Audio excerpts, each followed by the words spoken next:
Gibridlar qachon niholchalar yerga kelgan aka? Bu aka bodringlarimizni biza 1-fevral kuni ekuvdik. Niholchalar ekish sxemasi qanaqa bo'lgan?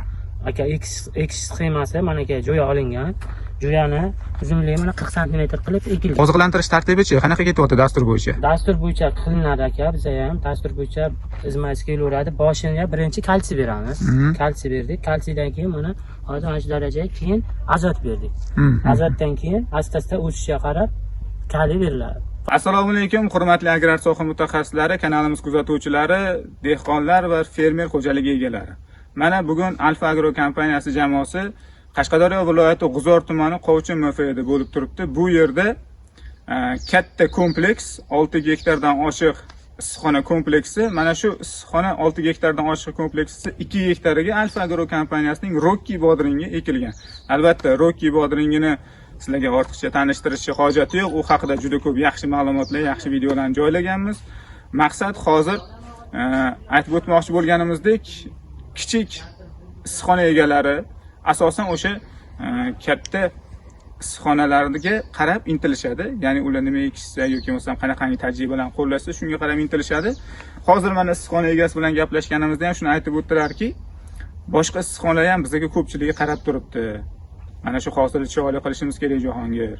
Kelib ko'rib ketishyapti, biz nima ekyapmiz, qanaqa qilyapmiz, nima qilyapmiz degan maqsadda. Mana sizlarga buni o'zingizlarni ko'zinglar bilan ko'rishingiz uchun havola qilamiz. Mana shu yerdan sizlarga video lavha tayyorlab, hozir mana shu yerga javobgar bo'lgan shaxs shu agronom Sobir akamning o'zlaridan ham qisqacha fikrlarini olamiz. Assalomu alaykum Sobir aka. Sog'liqlaringiz yaxshimi? Charchamayapsizmi? Xirmonga baraka. Assalomu alaykum.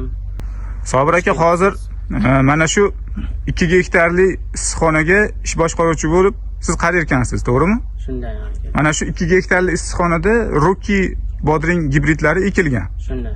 Bu gibridlar qachon niholchalar yerga ekilgan aka? Bu aka bodringlarimizni biza 1-fevral kuni ekuvdik. O'tkazdik. Hozir mana bugun mana 14-mart, 14-mart.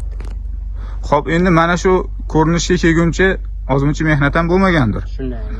Endi Sobir aka, bitta gap bor, mana shunaqa katta maydonda ekilgan gibridlarni ko'pchilik mana kichkina issiqxonachilar, misol uchun 6 sotuk, 8 sotuk issiqxona qiladiganlar katta maydonda nima eksa, katta gektarli nima eksa, shularga qarab ergashadi. Shunday. O'shalar ekkan gibridlarni ekadi, o'shalar bergan dorilarni, oziqalarni berishga harakat qiladi. Bizning ham hosilimiz shulardagi bo'lsin degan maqsadda. Mana hozir Rocky gibridini 2 gektar maydonga ekdinglar, mana shunaqangi darajaga olib kelguncha ham oson bo'lmagan. Sobir aka, mana shu issiqxonaga endi niholchalar ekish sxemasi qanaqa bo'lgan? Aka ekish sxemasi mana aka jo'ya olingan. Jo'yani uzunligi mana 40 sm qilib ekilgan. Tub porasi 40 sm. Porasi 40 sm.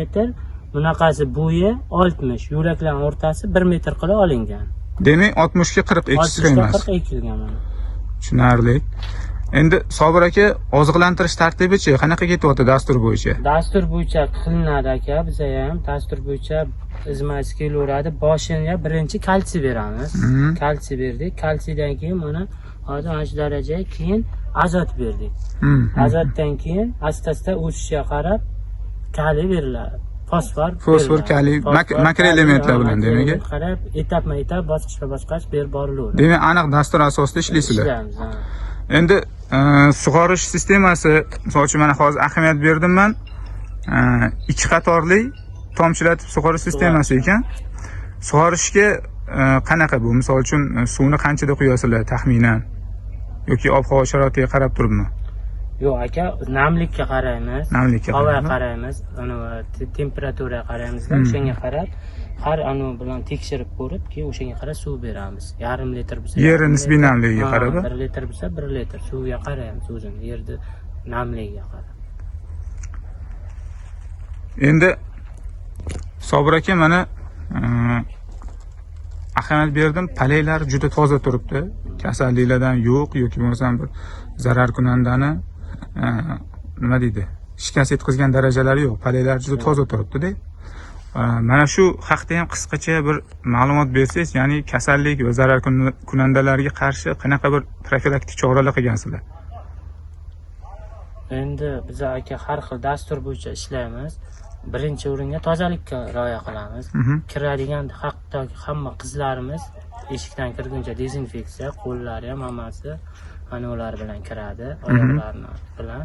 O'sha 10 ta qiz ishlasa, 10 ta qiz boshqa blokka o'tmaydi. Faqat bodiringga ishlaydi. Agar sal kasallik sezsa, o'shanga qarab dorilarni ko'rib, ana ular maslahatlashib, keyin o'shanga qarab dori berib boraveramiz. Baraka toping. Asosiysi profilaktika-deng. Tozalikka ketib. Yaxshi. Endi mana shu Rocky gibridi haqida o'zingizni fikrlaringiz qanaqa? Mana misol uchun necha yildan beri agronomlik qilasiz, bu yoqda mana juda ko'p gibridlarni ekib ko'rgansiz. Endi Rocky gibridini mana katta maydonga ekib ko'ribsizlar. Hozirgi holati mana aka o'zi ko'rinib turibdi. Tub sonlari ham yaxshi. O'sishi ham mana shu durang tushsa, namlik tushsa birdan o'zi mana ildiz ana bo'lsa ham, sal silab bo'lsa ham yana tez rivojlanib ketyapti. Asnoviy ko'pincha tub sonlari mana aka. Har bitta bo'g'imida 3 ta 4 tadan tub sonlari bor. Har bitta bo'g'im 3 ta 4 tadan bor. Keyin men ahamiyat berdim, Sobir aka pastki qismini tozalattirib tashlagan ekansiz. 4 ta 5 tasini oldirib tashlagan ekansiz. Tepaga ana bo'lish uchun.